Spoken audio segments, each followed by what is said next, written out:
Wah, cantik sekali pandangan kakao ini. Kita bisa lihat sendiri, berbaris lurus dan rapi. Ternyata bertani itu memiliki kesenian juga. Bila kita sudah paham mengenai alur dan tata cara budidayanya, tentu bertani itu sangat menyenangkan.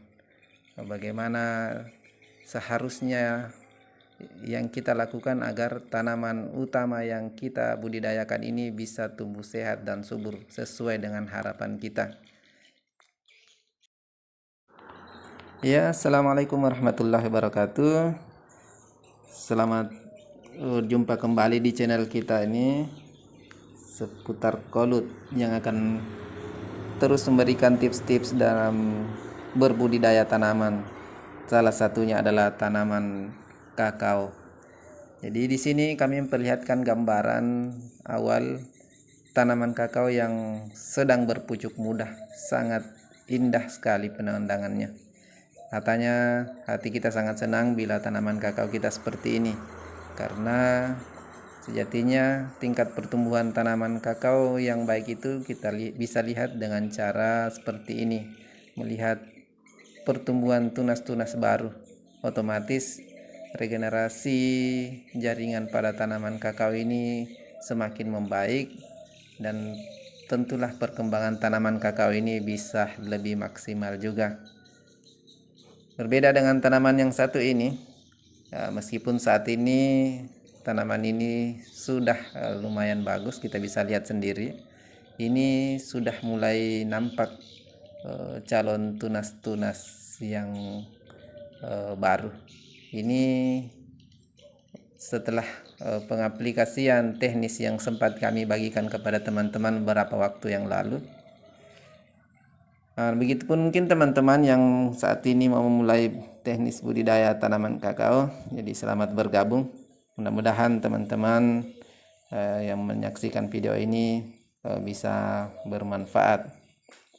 Adapun materi kita yang akan kita bahas hari ini adalah mengenai tips bagaimana seharusnya kita sebagai petani, terutama petani pemula, dalam melakukan tindakan untuk memperbaiki tanaman kakao kita. Ataukah hal apa yang mestinya kita lakukan sebagai petani agar tanaman kakao kita ini bisa tumbuh sehat dan subur sesuai dengan harapan kita? Nah, ini hal yang paling utama adalah monitoring atau kontrol tanaman. Kita harus sering-sering mengontrol tanaman kita agar tanaman kita itu bisa kita ketahui apa sebenarnya kekurangan yang dibutuhkan, sehingga perlakuan yang kita berikan kepadanya sudah tepat sesuai dengan yang dibutuhkan. Jadi hal yang pertama yang bisa kita monitoring adalah masalah perkembangan gulma, terutama ini. Gulmanya juga kita usahakan tidak terlalu rimbun atau terlalu besar sehingga bisa saja menutupi tanaman kakaonya. Apalagi pada saat ada gulma yang merambat yang bisa menutupi permukaan kakao, itu bisa berakibat fatal karena otomatis perkembangan tanaman kakao itu bisa terhambat. Jadi ada beberapa opsi yang bisa kita lakukan. Teman-teman mungkin bisa melakukan tumpang sari agar lahannya bisa lebih produktif. Ini banyak hal yang bisa kita tanami. Bisa kita tanami jagung, bisa kita tanami tanaman lain seperti tanaman nilam yang saat ini sangat viral karena harganya yang luar biasa tinggi. Jadi itu kontrol yang pertama yang bisa kita lakukan, yakni menjaga gulma agar tidak mengganggu perkembangan daripada tanaman kakao kita. Monitoring kontrol yang selanjutnya adalah kita bisa melihat bagaimana perkembangan tanaman ini, apakah aman dari serangan hama maupun penyakit. Jadi ini opsi yang paling penting menurut kami dalam teknis budidaya tanaman kakao, utamanya pada saat tanaman kakao kita masih kecil. Jadi teman-teman ya harus melihat dan jeli di sini, karena biasanya pucuk mudah yang saat ini bisa kita lihat bersama itu terserang hama, otomatis perkembangan kakaonya itu tidak akan cepat, pasti akan terhambat. Olehnya itu kita harus monitoring melihat pucuk mudah seperti ini untuk kita jaga. Paling tidak kita beri perlindungan dengan cara memberi insektisida secara rutin, ataupun tidak bisa melakukan secara rutin agar tidak bolong-bolong seperti ini. Yang bisa kita melihat siklus daripada tanaman kakao itu sendiri. Pada saat hendak berpucuk mudah seperti ini, kita sudah beri perlindungan dengan cara memberi insektisida, maka otomatis daun-daun yang berpucuk mudah seperti ini semuanya bisa jadi. Dan otomatis biasanya daun ini jadi, yakinlah bahwa pertumbuhan tanaman kakaonya itu akan lebih cepat daripada biasanya.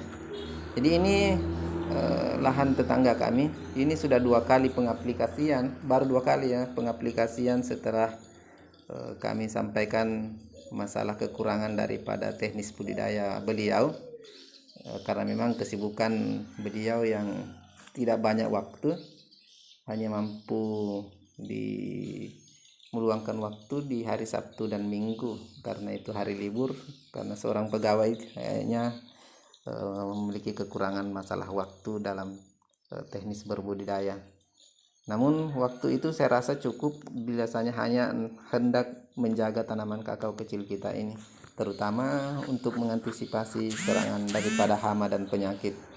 Karena sejatinya untuk mencegah serangan hama dan penyakit itu membutuhkan siklus kurang lebih 2 pekan sekali. Jadi saya rasa untuk mengelola tanaman kakaonya sendiri itu masih mampu untuk teman-teman. Atau opsi lain bisa kita berikan kepada orang lain yang mungkin membutuhkan pekerjaan. Bisa kita berikan 2 opsi. Kita memberi upah untuk melakukan penyemprotan pada tanaman kakao kita ini supaya terhindar daripada serangan hama dan penyakit, atau memberi lahan kita untuk ditanami jangka pendek yang bisa mereka nikmati nanti hasilnya. Misalnya mereka tanami jagung atau tanami nilam, yang tentu utamanya mereka harus merawat tanaman kakao kita. Kita bisa berbagi dengan orang-orang. Jadi ada beberapa opsi yang sudah kami berikan, sepertinya itu yang paling utama. Mudah-mudahan opsi ini bisa bermanfaat. Ini contoh hasil tumpang sari kami budidaya tanaman nilam, hasilnya sangat luar biasa. Ini juga sudah mulai ada perkembangan, mudah-mudahan kedepannya bisa tumbuh sehat dan subur seperti yang lain. Oke teman-teman, itu tips dari kami, mudah-mudahan ini bermanfaat. Terima kasih telah melihat video